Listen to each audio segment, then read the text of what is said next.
লক্ষ্মীর ভান্ডারে জালিয়াতি আরও ধরা পড়েছে। মুর্শিদাবাদের বহরমপুরের রাকিবুল শেখের অ্যাকাউন্টে লক্ষ্মীর ভান্ডারের টাকা জমা পড়েছে। নবান্নে সাংবাদিক বৈঠকে পর্দাফাঁস মুখ্যমন্ত্রী শুভেন্দু অধিকারীর।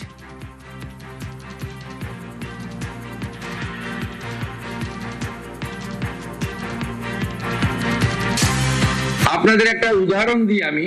এই মুহূর্তে লক্ষ্মীর ভান্ডার পাচ্ছেন রাকিবুল শেখ, তার পিতার নাম মনসুর শেখ, তার বাড়ি হচ্ছে শিয়ালমারা, পোস্ট হচ্ছে বহরমপুরের রাদারঘাট।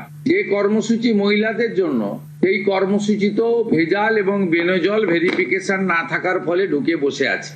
এই ফর্মে অনেকগুলি ক্লজ রেখেছি। বিডিও অফিস থেকে বিধায়কদের এই কাজে যুক্ত করা হবে।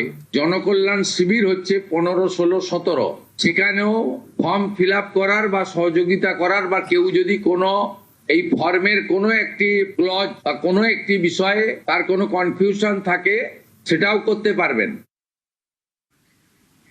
নবান্নে সাংবাদিক বৈঠকে পর্দাফাঁস করেছিলেন মুখ্যমন্ত্রী শুভেন্দু অধিকারী যে বহরমপুরের রাকিবুল শেখের অ্যাকাউন্টে ঢুকছে লক্ষ্মীর ভান্ডারের টাকা।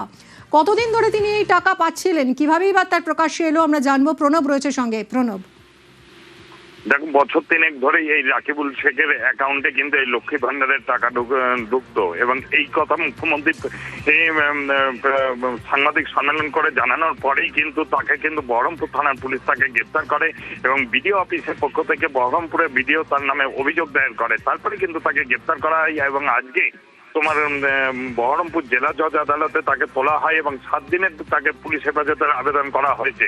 তবে পুলিশি জেরায় রাকিবুল শেখ যে স্বীকার করেছে রঘুনাথগঞ্জের এক ব্যক্তি তার এই লক্ষ্মীর ভান্ডারের অ্যাকাউন্ট করে দিয়েছিল এবং সবচেয়ে চাঞ্চল্যকর দাবি যে সমস্ত ডকুমেন্টস কিন্তু কোনো এক মহিলার দেওয়া হয়েছিল, শুধুমাত্র তার ব্যাংক অ্যাকাউন্টটা দিয়েছিল এবং মুস্তাফিজুর রহমান নামে ওই ব্যক্তি কিন্তু বাড়ি হচ্ছে রঘুনাথগঞ্জ থানা এলাকার এবং বহরা এলাকাতে।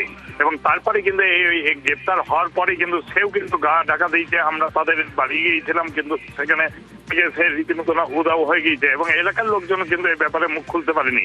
তবে পুলিশের ধারণায় এর সঙ্গে বড় ধরনের কোনো র্যাকেট জড়িত আছে এবং আরো অনেকেই এই ঘটনার সঙ্গে যুক্ত। তাকে নিজেদের হেফাজতে নিয়ে সেই তথ্য কিন্তু বের করার চেষ্টা করছে বহরমপুর থানার পুলিশ। একদমই। রাকিবুল কি বলছে ধরা পড়ে গিয়ে, রাকিবুলের কি বক্তব্য শুনবো। ওই মোটামুটি বছরখানিক এরকম হবে সামথিং। না, লক্ষ্মীর ভান্ডারের জন্য অ্যাপ্লাই করে নেবে। ঢুকতো, তখন আমি চেক করলাম অ্যাকাউন্ট বই, এই ব্যাপার আপডেট যখন করলাম বুঝতে পারলাম। না, বিডিও অফিসে জানাই নি। হ্যাঁ, অনলাইন। কিন্তু এবার ব্যাপারটা হচ্ছে ঢুকতো, আরও কয়েকটা বন্ধুকে আমি পরামর্শ নিলাম, হ্যাঁ, যে ঢুকুক, অসুবিধা নাই। এরকম দুর্নীতিবাজ তো চলছে এই সরকার থাকাকালীন। আমি বলে না, আমি তো একা দুর্নীতিবাজ করিনি, করেছে তো অনেক। সেই সব দুর্নীতিগুলোকেও দেখতে হবে, কারণ আমি যদি সরকার যদি আমাকে যেরকম স্টেপ নেবে সরকারি নিয়ম অনুসারে, সেভাবে আমাকে যেতে হবে আর কি, সরকারের নিয়ম অনুসারে। রাকিবুল স্বীকার করেছে, হ্যাঁ, সে দুর্নীতি করেছে। রাকিবুল এবং তার স্ত্রীর নাম ভোটার তালিকা থেকে বাদ পড়েছে। লক্ষ্মীর ভান্ডারের পর্দা ফাঁস হতেই রাকিবুলকে গ্রেফতার করে বহরমপুর থানা।